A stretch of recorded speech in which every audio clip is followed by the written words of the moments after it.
आप सभी को मेरा नमस्कार। अष्टांग योग के पहले अंग के बारे में, यम के बारे में मैं पिछली वीडियो में कवर कर चुकी हूँ। इस वीडियो में हम योगा अंगों में दूसरा आधारभूत अंग नियम के बारे में जानेंगे। अष्टांग योग के यम में सामाजिक नैतिकता आती है और नियम में व्यक्तिगत नैतिकता।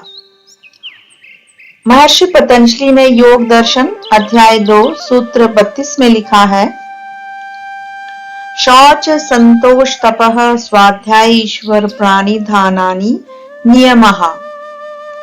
शौच, संतोष, तप, स्वाध्याय और ईश्वर प्राणिधान, ये 5 नियम हैं। पहला है शौच, शरीर और मन की शुद्धि। दूसरा नियम है संतोष, संतुष्ट और प्रसन्न रहना। तीसरा है तप, स्वयं से अनुशासित रहना। चौथा है स्वाध्याय, आत्मचिंतन करना। और 5वां नियम है ईश्वर प्राणिधान, ईश्वर के प्रति पूर्ण समर्पण, पूर्ण श्रद्धा होनी चाहिए। अब हम इन नियमों को विस्तार से जानते हैं। पहला है शौच, शरीर एवं मन की पवित्रता शौच है।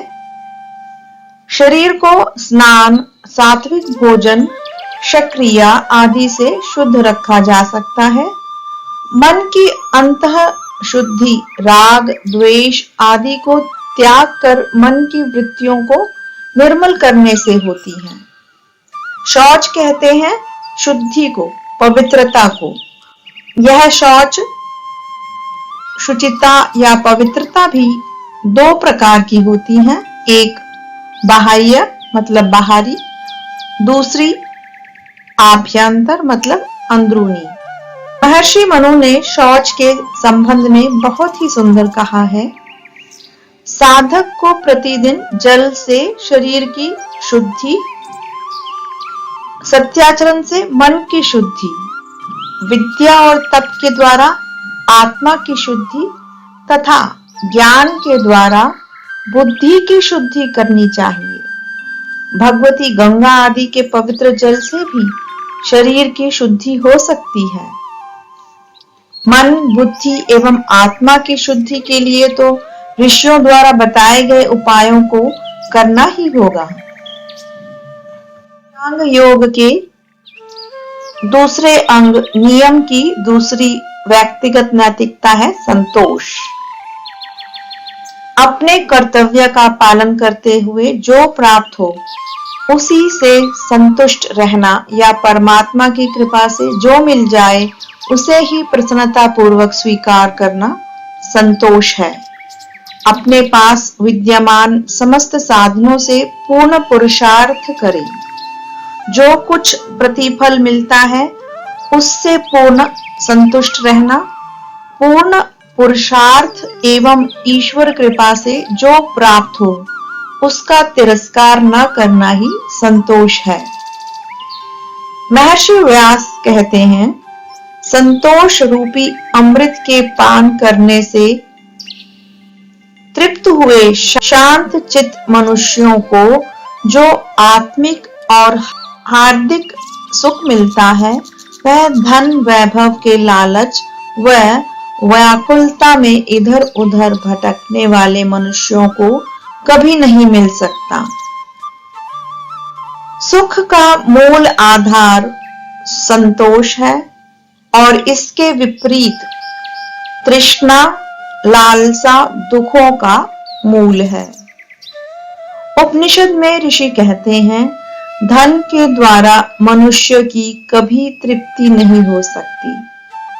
साधक को पूर्ण पुरुषार्थ करते हुए उसका जो भी प्रतिफल ईश्वर अपनी न्याय व्यवस्था अनुसार प्रदान करते हैं उसमें पूर्ण संतुष्ट रहना चाहिए और यह कभी नहीं भूलना चाहिए कि ईश्वर सदा ही हमारी आवश्यकता और पात्रता से अधिक ही हमें रूप, यौवन, धन, समृद्धि एवं समस्त वैभव प्रदान करते हैं।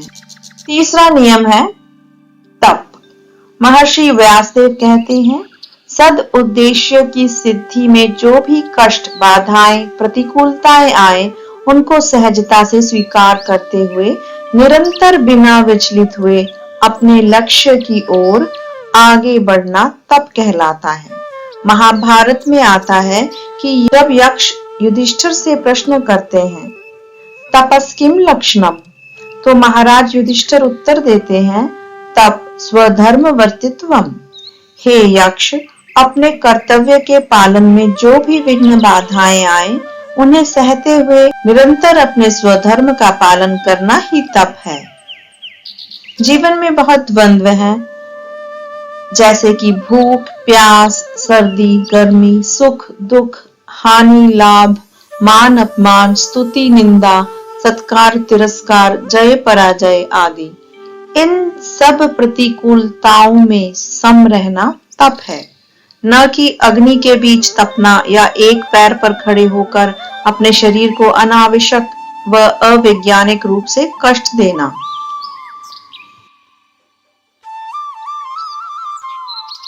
चौथा नियम है स्वाध्याय। विचार शुद्धि और ज्ञान प्राप्ति के लिए विद्याभ्यास, धर्म शास्त्रों का अध्ययन, सत्संग और विचारों का आदान प्रदान स्वाध्याय है। महर्षि व्यास कहते हैं, प्रणव ओंकार का जप करना तथा मोक्ष की ओर ले जाने वाले वेद, उपनिषद, योग दर्शन, गीता आदि जो सत्य शास्त्र हैं, इनका श्रद्धा पूर्वक अध्ययन करना स्वाध्याय है। हम यदि इस स्वाध्याय शब्द पर शाब्दिक दृष्टि से विचार करें तो इसके मुख्यार्थ दो हैं। एक है सुअध्ययन, स्वाध्याय अर्थात उत्तम अध्ययन।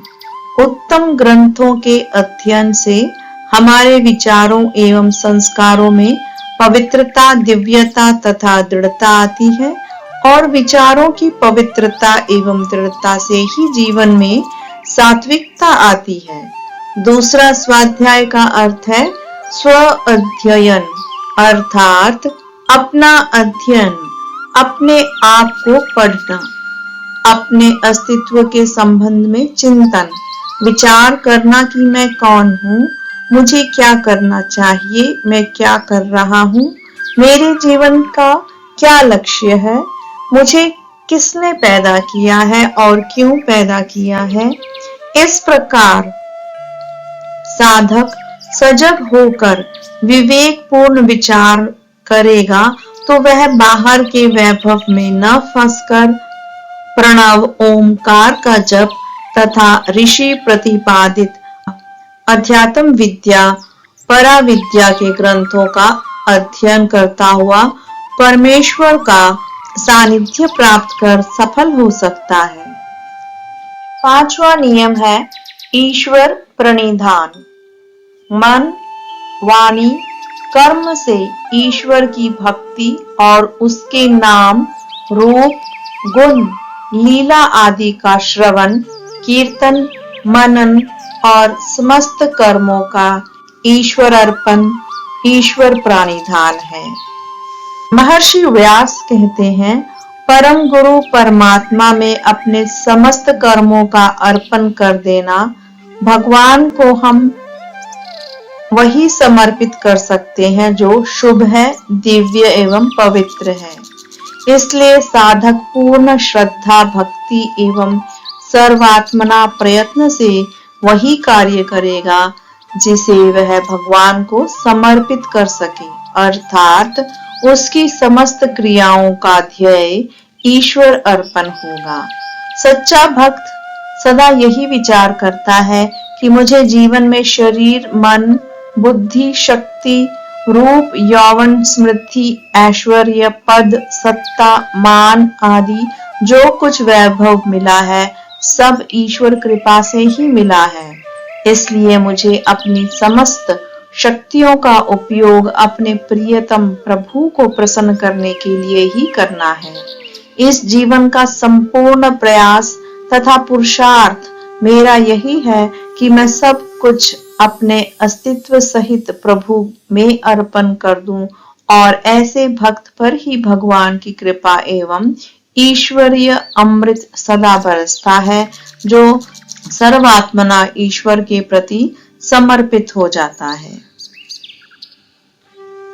हमने अष्टांग के पहले और दूसरे अंग यम और नियम के बारे में जाना। नेक्स्ट वीडियो में हम अष्टांग योग के तीसरे अंग आसन के बारे में जानेंगे।